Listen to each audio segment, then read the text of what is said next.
জয় জয় শ্রী রাধে। আজ ভক্তি মুক্তি সম্বন্ধে দ্বিতীয় এপিসোড আমি আস্বাদন করব। তার আগে রাধারানীর চরণে আমি একটি বন্দনা করে শুরু করি। হে রাধারানী, তোমার শ্যামল সুন্দর সুশীতল পরিমল, তোমার চরণ যুগল অতি কোমল, আমার হৃদয় মন্দিরে রাখিও চরণ যুগল। জনম জনম করিব সাধন হে সুন্দর, নাহি চাহি মুক্তি হয় যেন সসুখের নিবৃত্তি। নাহি চাহি মুক্তি হয় যেন সসুখের নিবৃত্তি। জীবন মরণে হয় যেন তব চরণ দাসের প্রবৃত্তি। হে রাধারানী, তোমার শ্যামল সুন্দর সুশীতল পরিমল, তোমার চরণ যুগল অতি কোমল, আমার হৃদয় মন্দিরে রাখিও চরণ যুগল। জনম জনম করিব সাধন হে সুন্দর, নাহি চাহি মুক্তি হয় যেন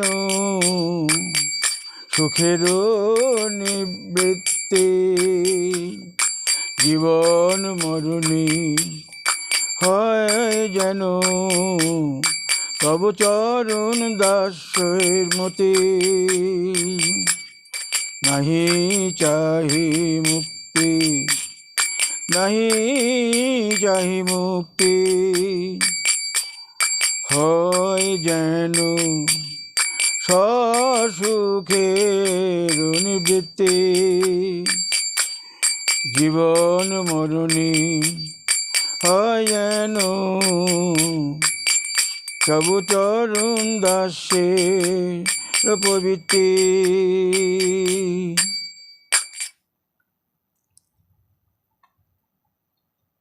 আমরা গতদিন ভক্তি মুক্তির প্রসঙ্গে আলোচনা করেছি। সেখানে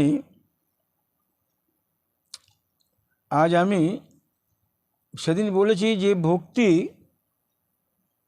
কর্মযোগ জ্ঞানের ভিত্তি। কর্মযোগ জ্ঞান নিরপেক্ষ নয়, পরনিরপেক্ষ। কার? ভক্তির।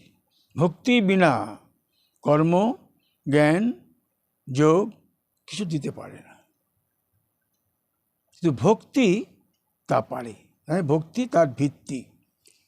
তো এইটি আস্বাদন করবার আগে এটি আমি কেন, যদি কেউ প্রশ্ন করে কেন ভক্তি এই কর্মযোগ জ্ঞানের অপেক্ষা করে না, কেন, তার উত্তর আছে।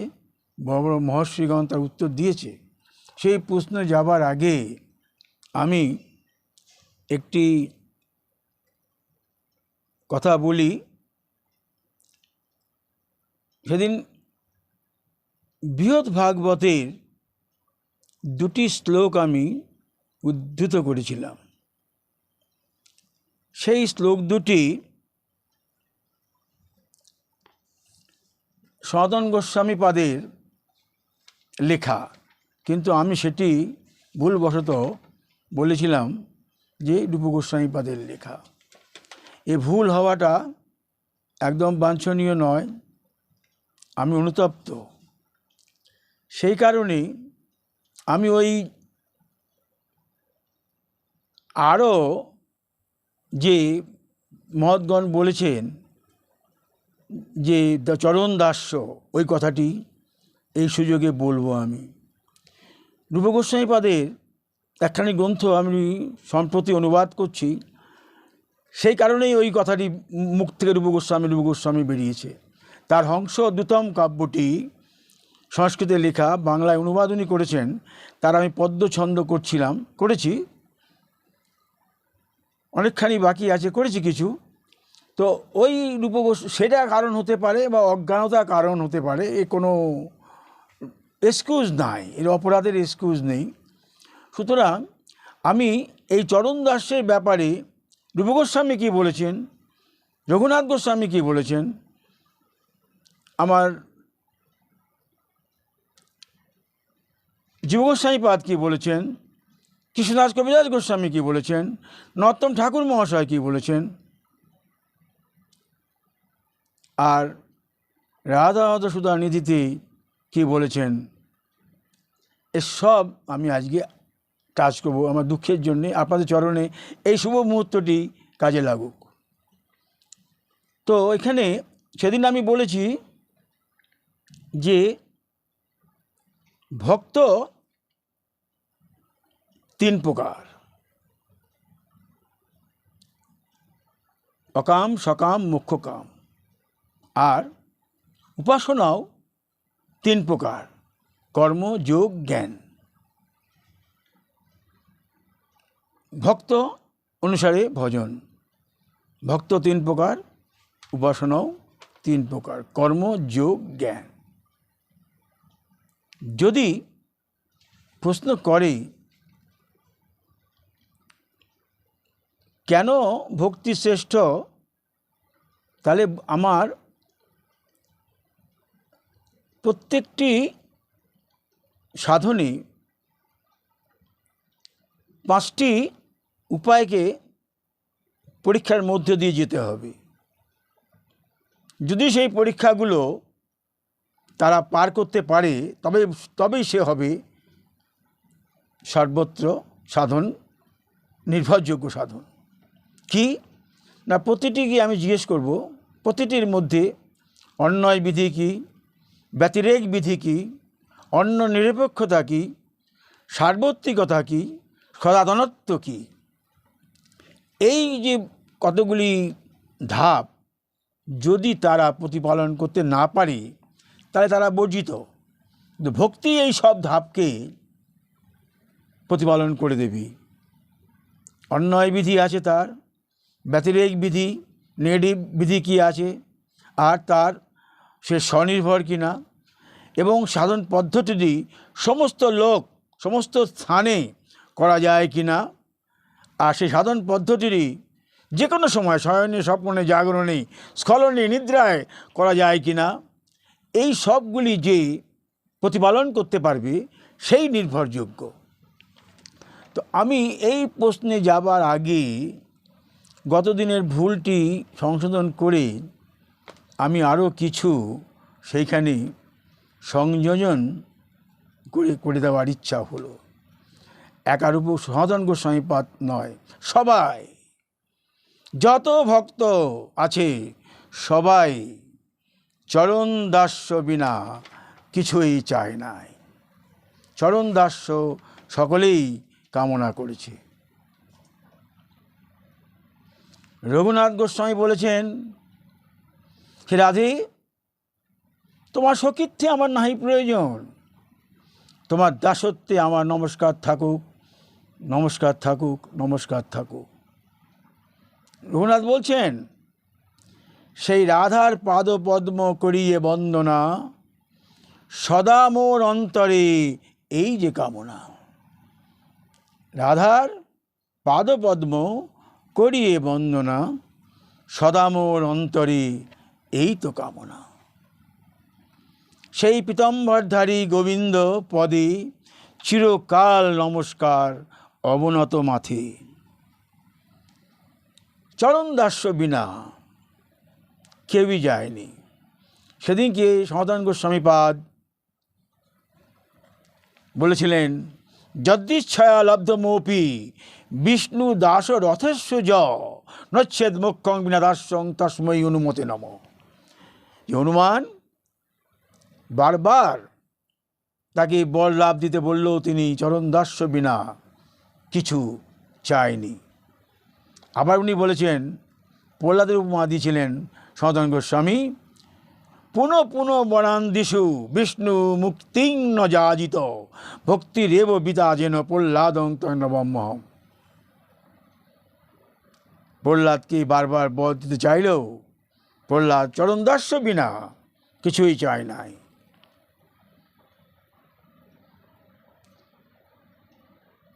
রূপ গোস্বামী কি বলছেন?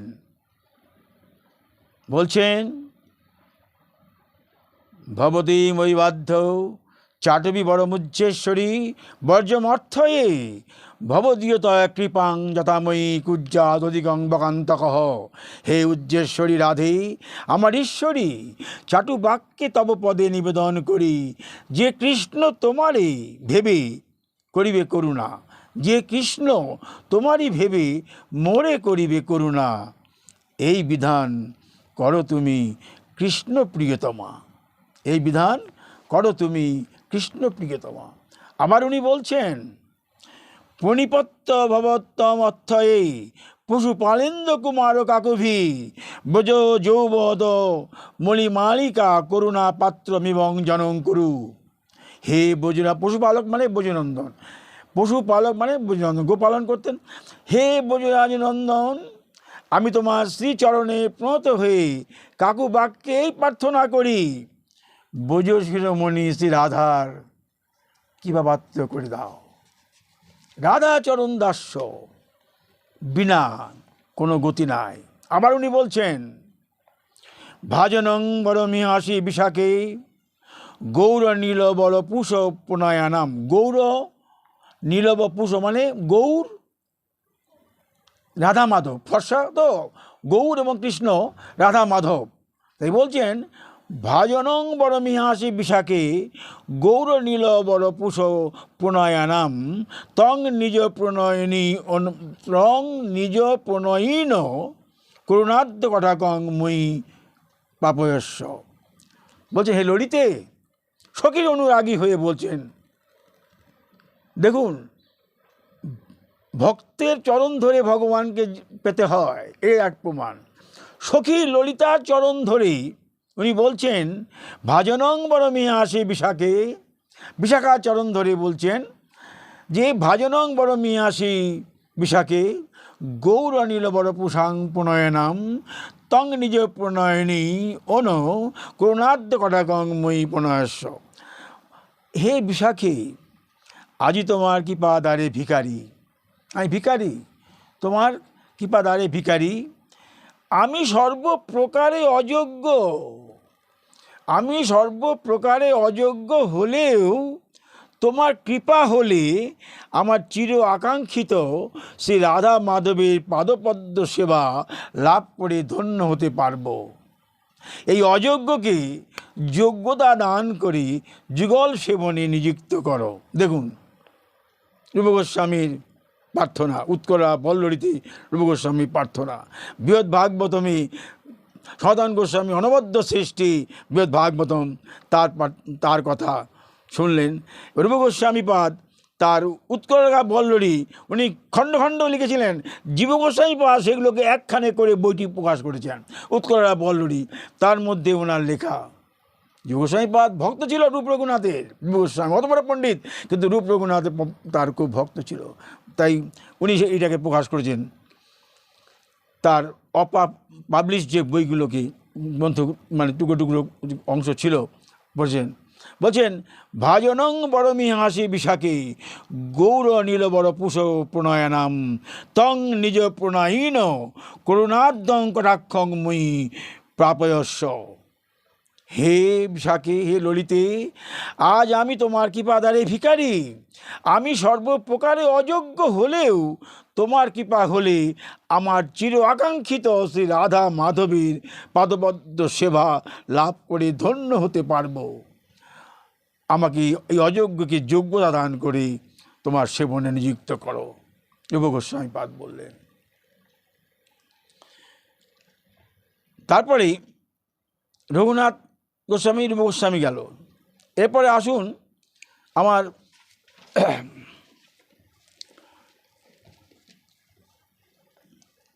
নরোত্তম ঠাকুর কি বলছেন, যেদিন তোমার ভাবে আমার পরাণ যাবে, সেদিন দিও পদছায়া। যেদিন আমার প্রাণটি যাবে, সেদিন দিও তব পদছায়া।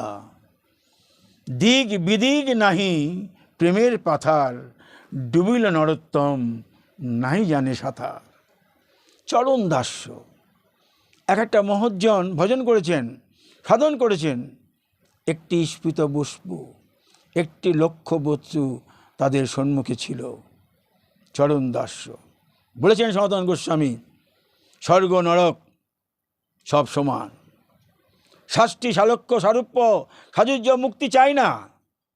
কারণ সেখানে সেবক আর সেব্যের মধ্যে ব্যবধান থাকে না। সেবক তার হৃদয়ে প্রবেশ করে সেবা অনুভব করছে, আনন্দ অনুভব করছে, স্বরূপ অনুভব করছে, সালক্ষ্য অনুভব করছে, সারূপ্য অনুভব করছে, শাস্তি অনুভব করছে, সাহায্য অনুভব করছে। এটা ভজন নয়, ভজনের কপটতা, প্রজ্জিত কপটতা। সুতরাং সনাতন গোস্বামী সেদিন বলেছেন, আজ আমি রঘুনাথের কথা বললাম, রূপ গোস্বামীর কথা বললাম, নরোত্তম ঠাকুরের কথা বললাম। কৃষ্ণদাস কবিরাজ গোস্বামী কি বলছেন? বলছেন, কোটি নেত্র নাহি দিল, সবে দিল দুই, তাহাতে নিমেষ কৃষ্ণ কি দেখিব মুই। আমি কৃষ্ণ দেখব কেমন করি? পাতা পড়ছে, আমি কৃষ্ণ কেমন করে দেখব? একলা ঈশ্বর কৃষ্ণ আর সব ভৃত্য, যার জয়ছে নাচায় সে তৈছে করে নিত্য। উনি বললেন, একলা ঈশ্বর কৃষ্ণ সব ভৃত্য। কৃষ্ণের চরণে যদি হয় অনুরাগ, কত মহৎ কথা বললেন গো এই কৃষ্ণদাস কবিরাজ গোস্বামী। কৃষ্ণের চরণে হয় যদি অনুরাগ, কৃষ্ণ বিনা অন্যত্র নাহি রহে রাগ। কোথাও আমার অন্য রাগের প্রয়োজন নাই। কৃষ্ণচরণ, রাধাচরণ দাস্য করেই তো কৃষ্ণচরণে যাওয়া। গোপীচরণ দাস্য করে রাধাচরণ দাস্য, রাধাচরণ দাস্য করেই কৃষ্ণচরণে যাওয়া। কৃষ্ণচরণেই আমাদের সার্বিক মুক্তি। রাধাচরণ বিনা হবে না। রাধা কৃষ্ণের প্রেমশক্তির উদ্ভব করতে পেলেন রাধা কৃষ্ণের প্রেম রাধা থেকে। এই সংকর্ষণ উৎপত্তি হলো রাধা থেকে। রাধা থেকেই উৎপত্তি সংকর্ষণে। রাধা পরম শক্তি, রাধা থেকেই কৃষ্ণ শক্তি পেয়েছেন। কিন্তু কৃষ্ণে দেবেন পরম গতি। তাই কৃষ্ণদাস কবিরাজ গোস্বামী বললেন, কৃষ্ণের চরণে যদি হয় অনুরাগ, কৃষ্ণ বিনু অন্যত্র নাই হয় রাগ। একলা ঈশ্বর কৃষ্ণ আর সব ভৃত্য, যার জয়ছে নাচয়ে সে তৈছে করে নিত্য। তাহলে যদ্যপি মুক্তি হয় পঞ্চপ্রকার, শালক্য সারূপ্য সাযুজ্য শাস্তি সামুপ্য, শালকাদি চারি যদি হয় সেবাচার, তবে কদাচিৎ, এই কৃষ্ণদাস কবিরাজই বলছেন, তবে কদাচিৎ ভক্ত করে অঙ্গীকার। সাযুজ্য শুনিতে, এখানে শুনুন কৃষ্ণদাস কবিরাজ, সাযুজ্য শুনিতে ভক্তের হয় ঘৃণা ভয়, নরক বাছয়ে তবু সাযুজ্য না লয়। কৃষ্ণদাস কবিরাজ গোস্বামী সুন্দর করে মধুর করে বলে দিল, সাযুজ্য শুনিতে ভক্তের হয় ঘৃণা ভয়, নরক বাছয়ে তবু সাযুজ্য না লয়। ব্রহ্মে ঈশ্বরে সাযুজ্য দ্বৈত প্রকার, ব্রহ্ম সাযুজ্য হইতে কৃষ্ণের সাযুজ্য ধিক্কার। ধিক্কার করছি সাযুজ্য। মধ্যম খণ্ডে উনি বলেছেন। আমি এই মহজ্জনের চরণে অনুরাগ হয়ে আমি একটি নিবেদন করি। দীন মনোহর দাসের এই কথা, রাধার চরণ সুধা জীবন মরণে হয় যদি সাধা, গমনাগমন দেয় ভুলি যাহা, শ্রী রাধার চরণ দাস্য মিলে যদি কদা, স্বর্গ নরক হয় একই সূত্রে গাথা। আমার মনে একটি আশা হলো নিবেদন করার, তাই আমি এটা করলাম যে চরণ দাস্য বিনা কিছুই হয় না, সবই স্বর্গ নরক সবই সমান যদি তোমার চরণ দাস্য থাকে। দেখুন কৃষ্ণদাস কবিরাজ গোস্বামী বলেছেন ভজনের কি সুন্দর কথা, বাহ্য অন্তর দ্বৈত সাধন। এনার কথা অন্তরে গেঁথে যায়, যতই আমরা ব্যাখ্যা করি না কেন। বাহ্য অন্তর দুই সাধন, বাহ্য সাধক করে শ্রবণ কীর্তন, বাহ্যে সাধক করে শ্রবণ কীর্তন, মনে সিদ্ধ হয়ে করে ভাবন। কত মধুর কথা, যে দুরকম সাধন। আমরা এতক্ষণ কি বললাম, কর্ম যোগ জ্ঞান সাধন আর ভক্তি। আমরা মানে উপাসক তিন রকম, অকাম সকাম মুখকাম। উনি ওনার মতো করে বললেন বাহ্য অন্তর দ্বৈত সাধন। আমার বাহ্য অন্তর দ্বৈত সাধন করে। বাহ্য কি করে? শ্রবণ কীর্তন। অন্তর কি করে? কৃষ্ণের ভাবন। রাত্রি দিনে ব্রজে করে কৃষ্ণের সেবন। তিনটে লাইনে পুরো ভজনটি করে দিলেন ব্যাখ্যা কৃষ্ণদাস কবিরাজ গোস্বামী, যার গ্রন্থখানি এত অমূল্য, সমস্ত গ্রন্থকে ম্লান করে দেয়। জীব গোস্বামীর মতো অত বড় পণ্ডিত যখন কৃষ্ণদাস কবিরাজ গোস্বামী তার এই চৈতন্য চৈতন্যের মতো গ্রন্থখানি দিলেন প্রকাশ করার জন্যে, জীব গোস্বামী পড়ে বিস্মিত হয়ে গেলেন। দেখলেন পূর্বে পূর্বে মানে যত রূপ রঘুনাথ বর্ণনা করেছেন গ্রন্থ সব ম্লান হয়ে যাবে। তিনি গ্রন্থখানি দামোদর মন্দিরের সমস্ত গ্রন্থাদির লক্ষাধিক গ্রন্থের নিচে করে দিলেন। ভগবত কৃপা এমন, সেই গ্রন্থখানি আপনি আপন। উনি 80 বছর বয়সে চোখে দেখতে পাচ্ছেন না, লিখছেন, বলছেন রাধারানী লিখছেন। উনি বলছেন আমি জরাতুর, লিখতে পাচ্ছি না, শুনতে পাচ্ছি না, আমার চোখে দেখতে পাচ্ছি না। উনি লিখে যাচ্ছেন, বলছেন রাধারানী, উনি লিখে যাচ্ছেন। সে গ্রন্থটি আপনি আপন উপরে উঠে গেল। বুঝতে পারলেন? সাধনের তিনটে লাইনে পুরো একটি গ্রন্থ উনি বলে দিলেন। বাহ্য অন্তর দ্বৈত সাধন। বাহ্য কি করে? শ্রবণ কীর্তন। অন্তর কি করে? সিদ্ধ দেহের ভাবন। বাহ্য হচ্ছেন নবদ্বীপে সাধন, বাহ্য অন্তর।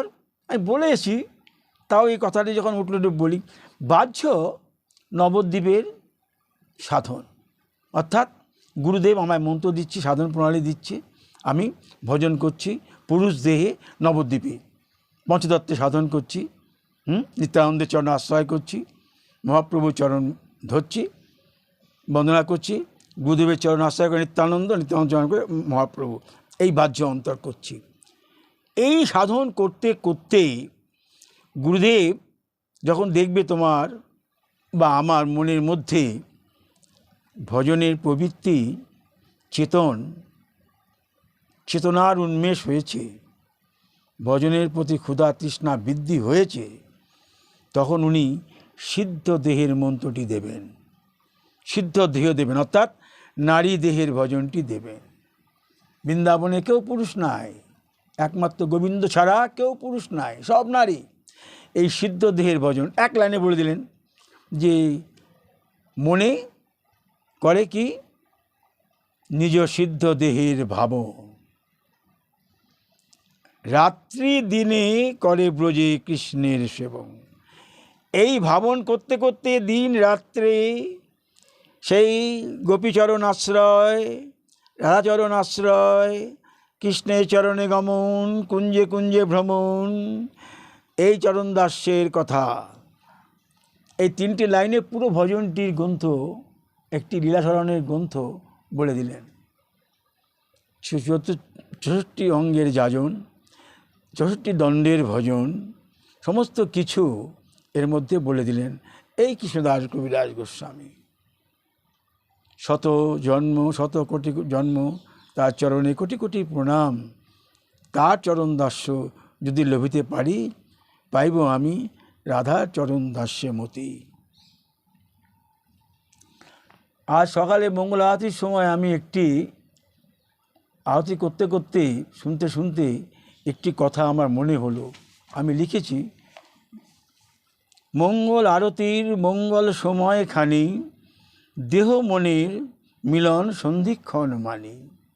দিনগত কর্মের যাহা কিছু দাও বিধান তুমি, তোমার চরণ দাস্য দিও মোরে তুমি।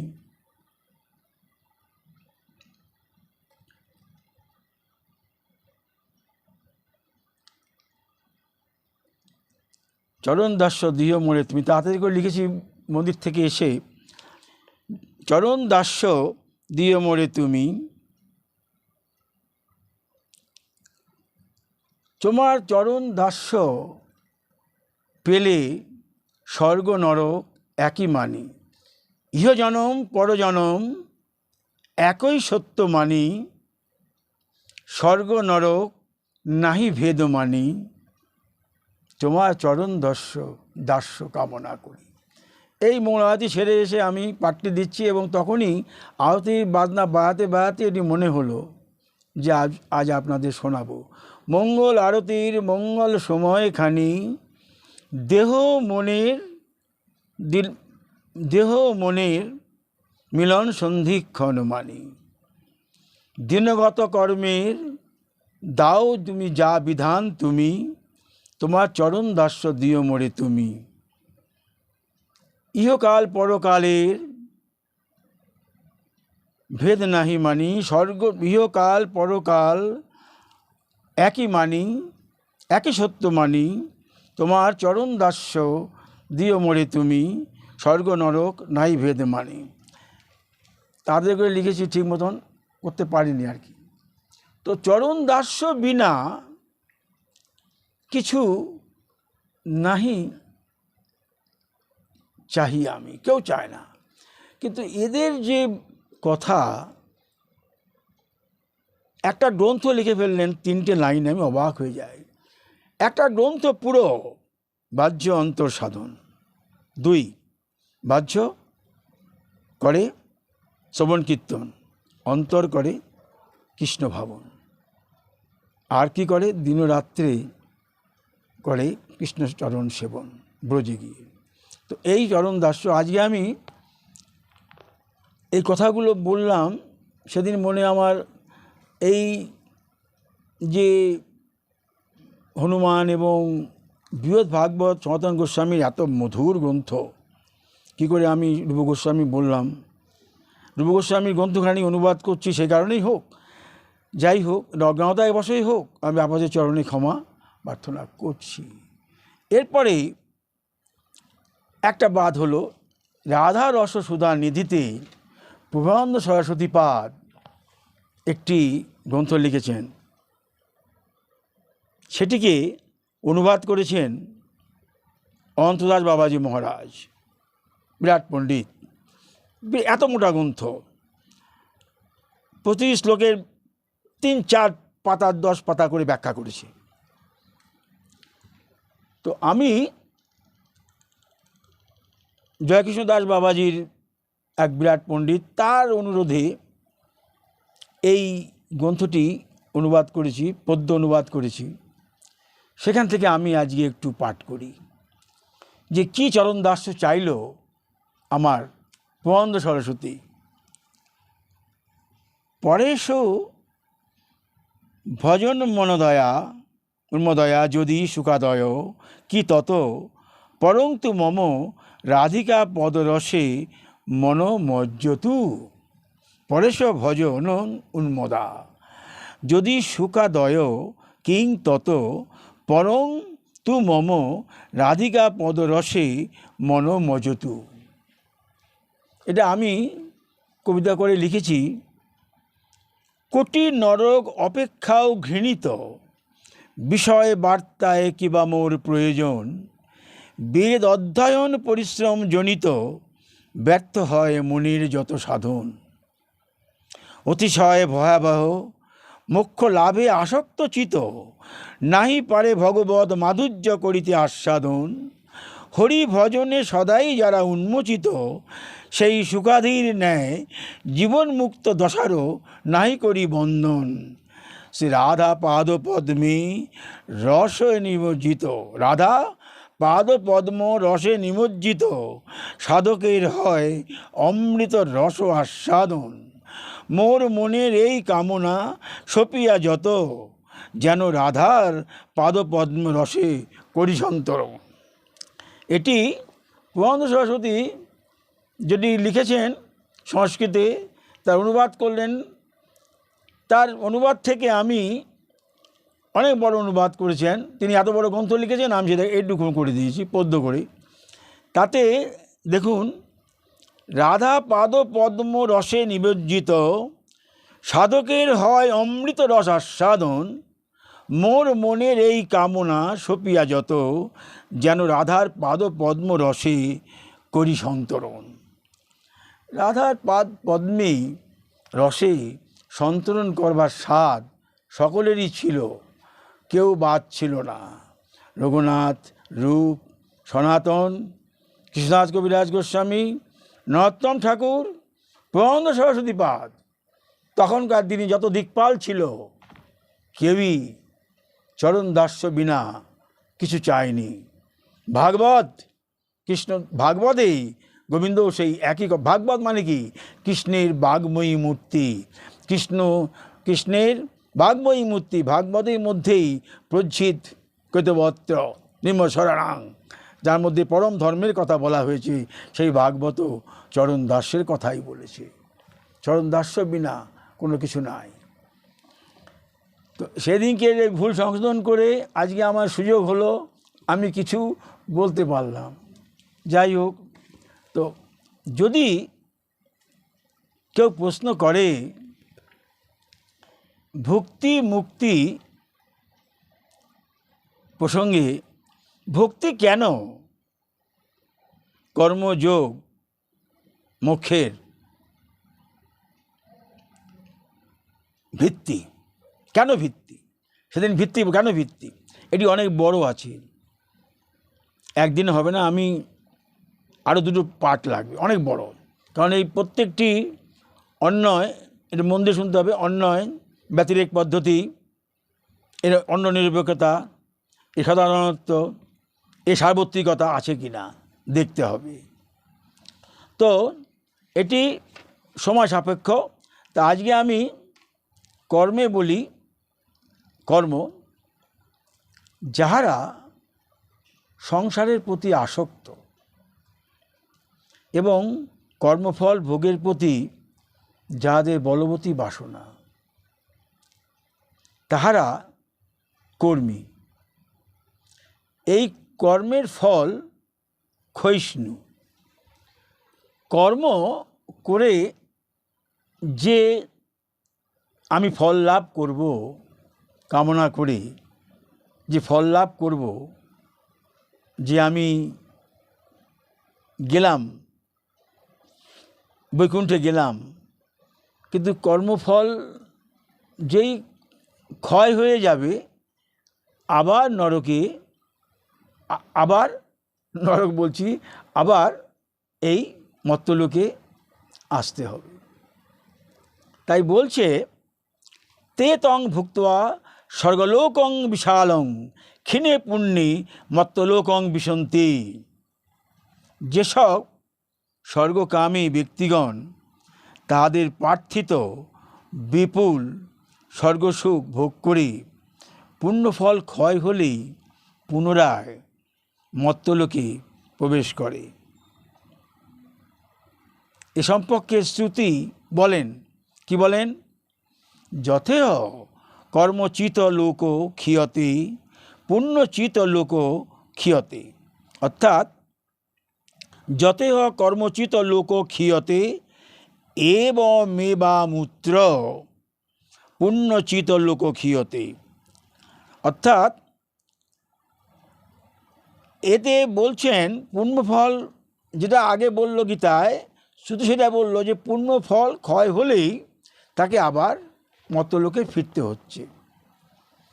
আবার এখানে শঙ্করাচার্য বলছেন অগ্নিহোত্রাদিক, মানে যজ্ঞ কর্ম, এই তো কর্মযোগ মানে কি, সমস্ত কর্মকাণ্ডের কথাই বলছেন অগ্নিহোত্রাদিকং দিনং শ্রেয় সাধনাং অনিত্য ফলতাং দর্শয়তি। অগ্নিহোত্র কর্মযোগ যেগুলো আছে, যজ্ঞ যা কিছু করি না কেন, এগুলো সাধনের ফল অনিত্য, নিত্য ফল দেবে না, অনিত্য। তো এটা যে কর্ম যে অনিত্য, এটা বোঝা যাচ্ছে। কর্ম করলে আমি পরম জায়গায় যেতে পারবো না, অনিত্য। আবার মান্ডব পুরাণ বলছে প্রবাহেতে অধীরা যজ্ঞরূপা, অর্থাৎ যজ্ঞরূপ নৌকা অবলম্বন করলে উত্তরণ দৃঢ় হবে না, তাকে আবার অবতরণ করতে হবে। এই কর্ম, এই উল্লিখিত এই শাস্ত্রবাক্য থেকে বোঝা যায় যে কর্মে অভিধেয়ত্ব নির্ভরযোগ্যতা নাই। কর্মকে আমি এই অন্যায় বিধি কি এর ব্যতিরেক বিধি কি এর মধ্যে যাওয়ার কোনো প্রয়োজনই হচ্ছে না, কারণ কর্ম ফলের কোনো নিত্যতাই নেই, এটা অনিত্য। কর্ম আমি যা করব, কর্মফল কামনা করে করব, আমি অগ্নি হোম যজ্ঞ করব, এই যত কিছুই আমি করব না কেন, কর্মকাণ্ডের অনুষ্ঠান করব, বেদ, হ্যাঁ, এটা নিয়ে আলোচনা করা যে বিভিন্ন বেদের কর্মকাণ্ড আছে। তো বেদের এই যে কর্মকাণ্ড আছে সেগুলো অনিত্য, আমি যাব আবার ফিরব, এই জন্যে এটা কোনো নিত্যতা নেই। আবার যোগে অনেকটাই আলোচনা, যোগ এবং ভক্তি এই দুটোই মোক্ষ সাধনে যাবে, কিন্তু ভক্তিকে ছেড়ে যেতে পারবে না। তো ভক্তি সবকে ছেড়ে যেতে পারবে, তার প্রমাণ হচ্ছে যোগ। সনাতন গোস্বামীকে মহাপ্রভু বললেন ভক্তি মুখ নিরীক্ষক কর্মযোগ জ্ঞান, ভক্তি মুখ নিরীক্ষক কর্মযোগ জ্ঞান।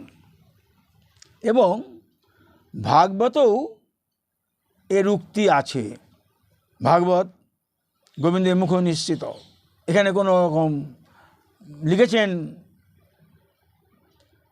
ব্যাসদেব, আস্বাদন করিয়েছেন গোবিন্দ। গোবিন্দ বলেছেন নারদকে, নারদ বলেছেন, গোবিন্দ বলেছেন ব্রহ্মাকে, ব্রহ্মা বলেছেন নারদকে, নারদ বলেছেন ব্যাসদেবকে। তাহলে কৃষ্ণমুখ নিঃসৃত ভাগবত। আর এই ভাগবতের মধ্যেই কলিযুগে কৃষ্ণ প্রবিষ্ট।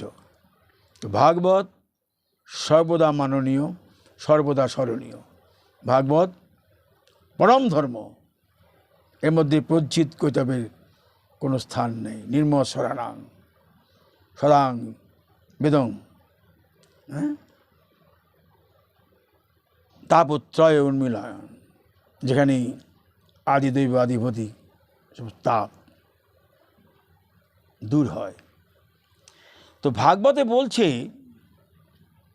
তপস্বিন দানপরা যশস্বিন মনস্বিন মনোবিদ সুমঙ্গলা ক্ষেমং ন বিদন্তি বিনা যদর্পণং তস্মৈ সুভদ্র শ্রবসে নমো নমঃ।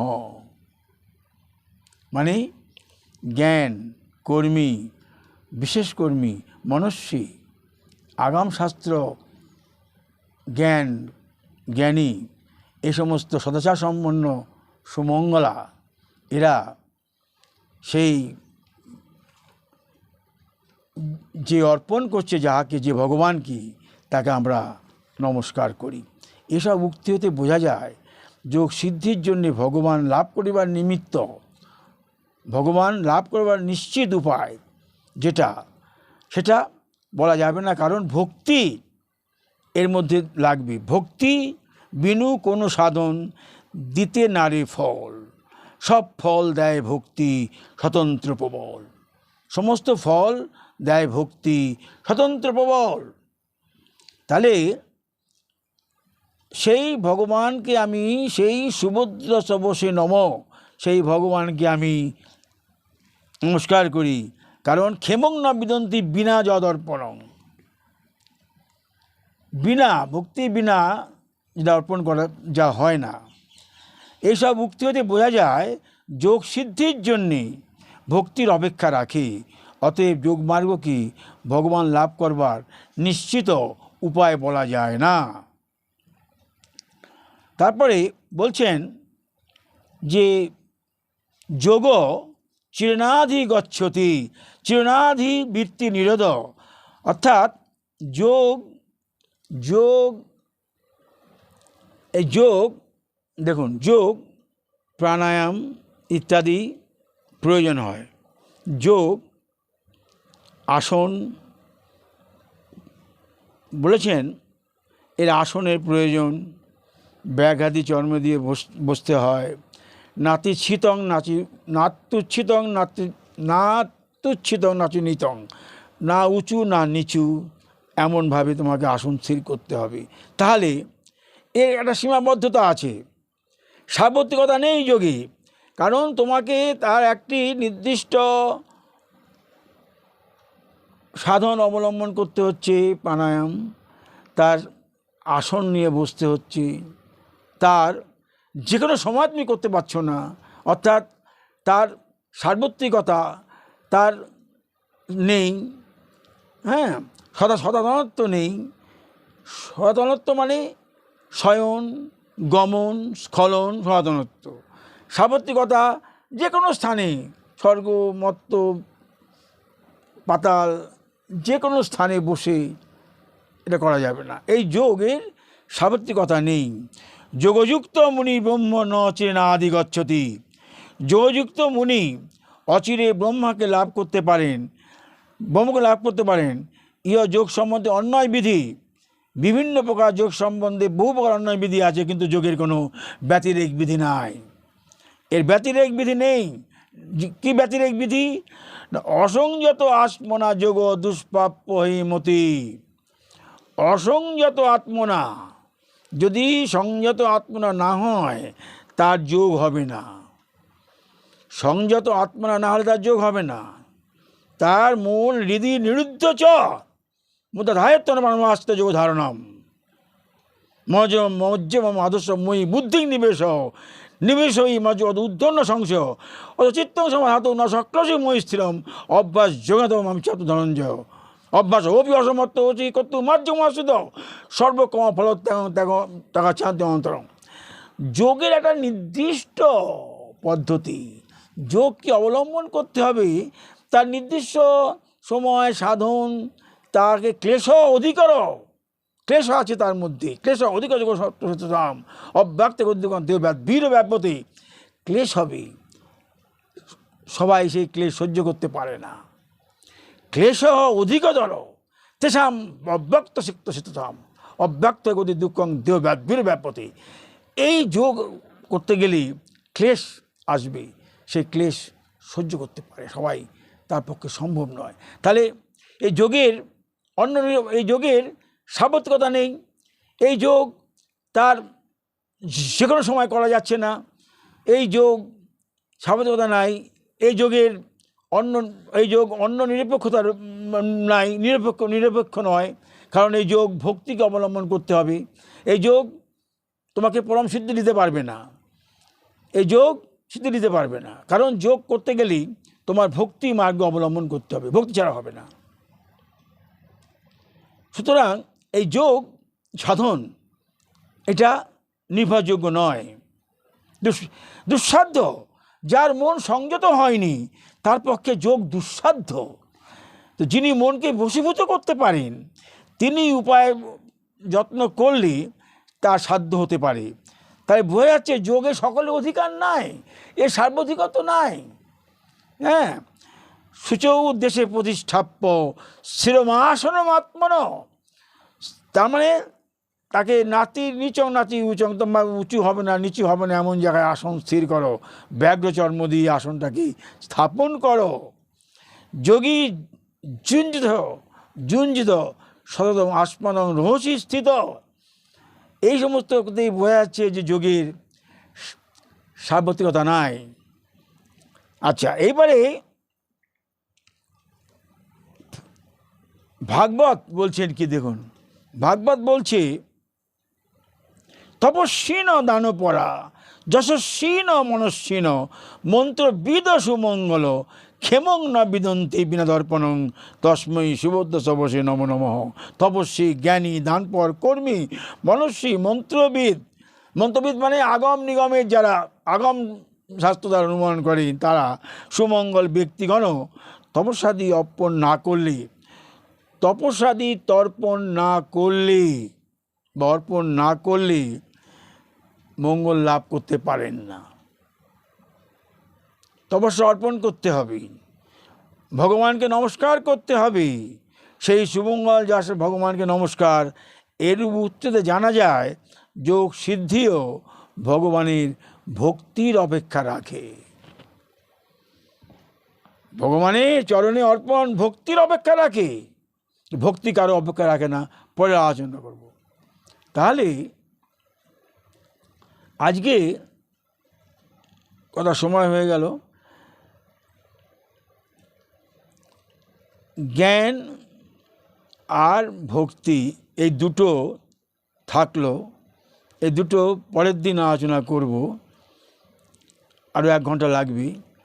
তাহলে এখানে আজকে যদি কেউ প্রশ্ন করে কর্ম বা যোগ এ দুটো কেন নিরপেক্ষতা নাই, কেন এ নির্ভরযোগ্য নয়, তাহলে বলতে হবে যে আমরা দেখব যে আমাদের এই কয়েকটি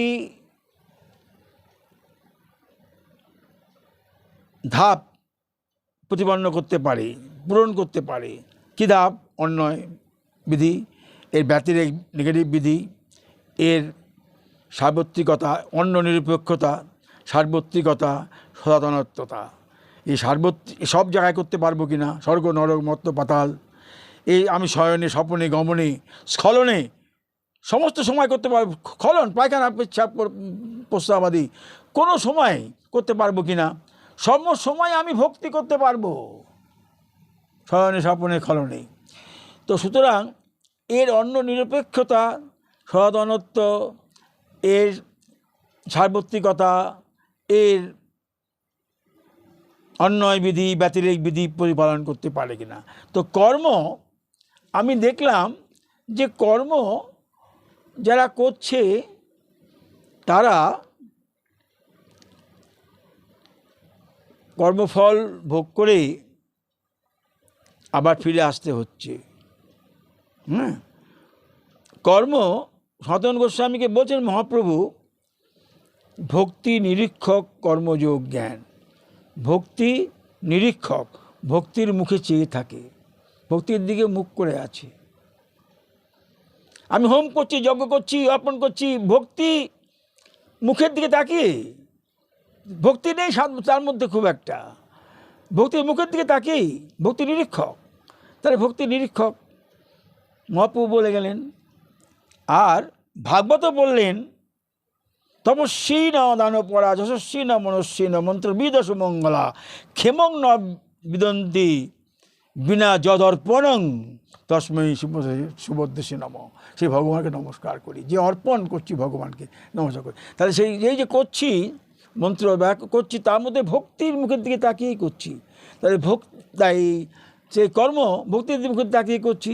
যে কর্ম কিন্তু আমার কোনোটাকেই না সনাতনত্ব, না সার্বত্রিকতা, না নিরপেক্ষতা কোনোটাই মানতে পারছে না, না অন্যায় বিধি কিছুই মানতে, ব্যতিরেক বিধি মানতে পারছে না।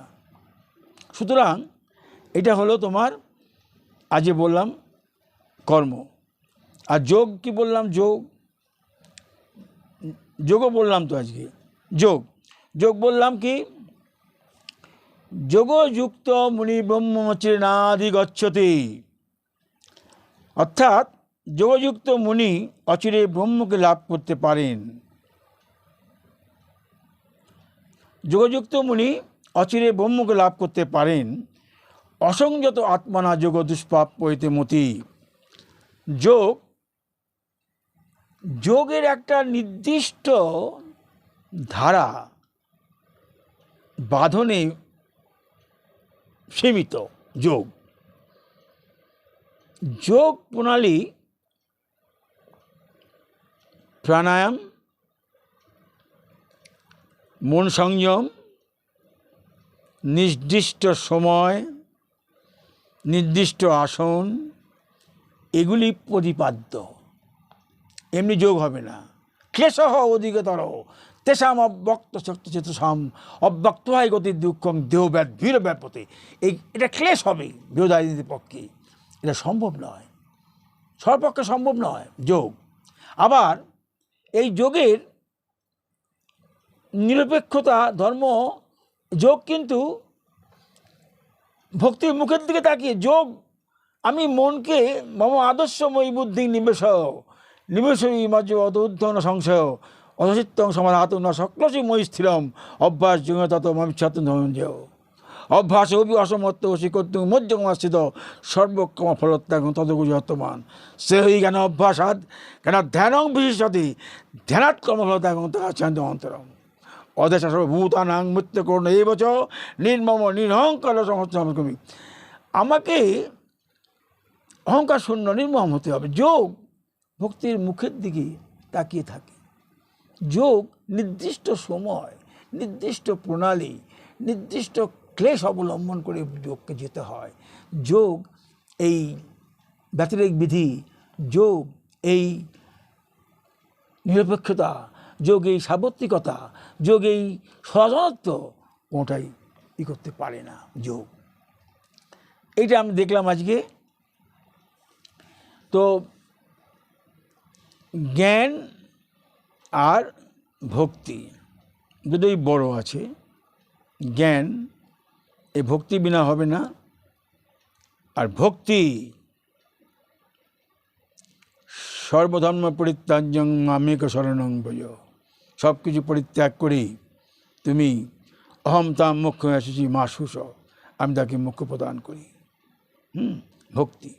ভক্তি হলো ভক্তি অবরুদ্ধতে, সেদিন ভাগবতে বলছিলাম, সদ্য ভক্তি অবরুদ্ধতে অত্র। যে কৃষ্ণ নাম স্মরণ করার সাথে সাথেই গোবিন্দ হৃদয়ে অবরুদ্ধ হয়, এই হলো ভক্তি।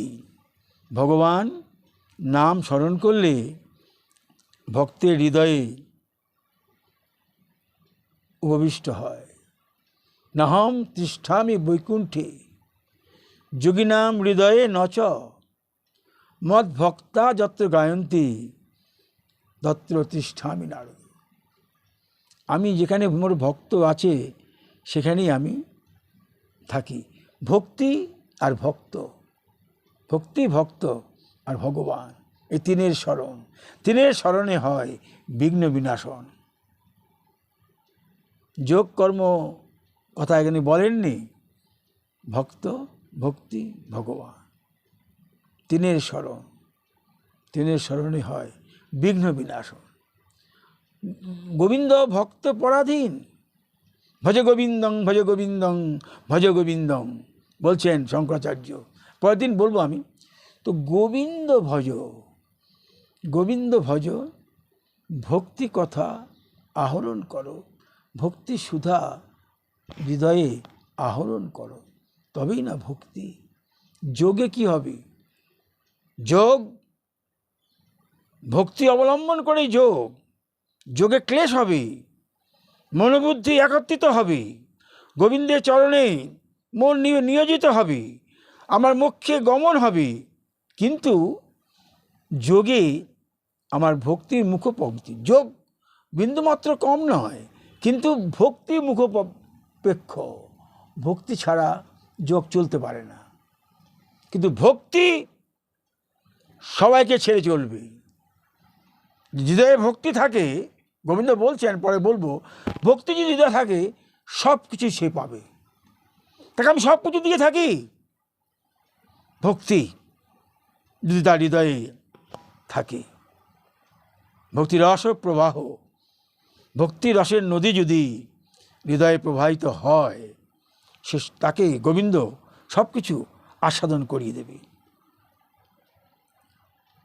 এক জন্মে হোক, বহু জন্মে হোক, করাবে। চরণ দাস্য সে দেবে। চরণ দাস্য বিনা আমাদের কোনো সাধনা নাই। যাক, আজকে আমি এইটুকু বললাম শর্টে।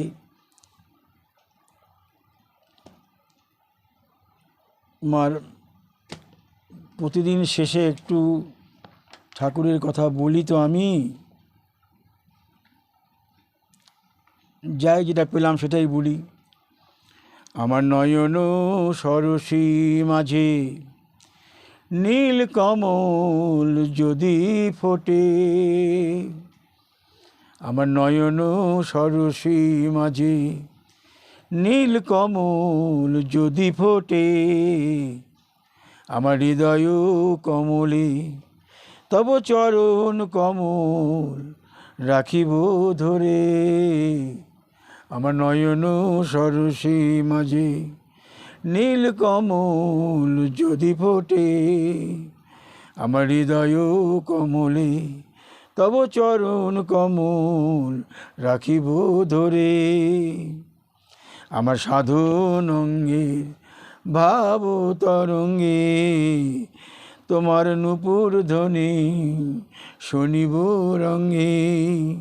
আমার সাধন অঙ্গের ভাব তরঙ্গে তোমার নূপুর ধ্বনি শুনিব রঙ্গে। বৃন্দাবনের কুঞ্জে কুঞ্জে ফিরে ফিরে রাধা সখীর চরণ ধুলি শিরে ধরে। আমার সাধন অঙ্গের ভাব ধরে, অর্থাৎ সিদ্ধ দেহের ভাবনায় তোমার নূপুর ধ্বনি শুনিব কবে। বৃন্দাবনের কুঞ্জে কুঞ্জে ফিরে ফিরে রাধা সখীর চরণ ধুলি শিরে ধরে। একা যাওয়া যায় না। আমার নয়ন সরসী মাঝে নীল কমল যদি ফোটে, আমার হৃদয় কমলে তব চরণ কমল পাইব খুঁজে। আমার সাধন অঙ্গের ভাব তরঙ্গে তোমার নূপুর ধ্বনি শুনিব রঙ্গে। বৃন্দাবনের কুঞ্জে কুঞ্জে ফিরে ফিরে রাধা সখী চরণ ধুলি শিরে ধরে। জয় জয় শ্রী রাধে। আজকে আমাদের চরণে এই পাঠটি করে মনটি আমার হালকা হলো। ভুলের প্রায়শ্চিত্ত করে আজ আমি এই পাঠটি সমাপ্ত করলাম। জয় জয় শ্রী রাধে।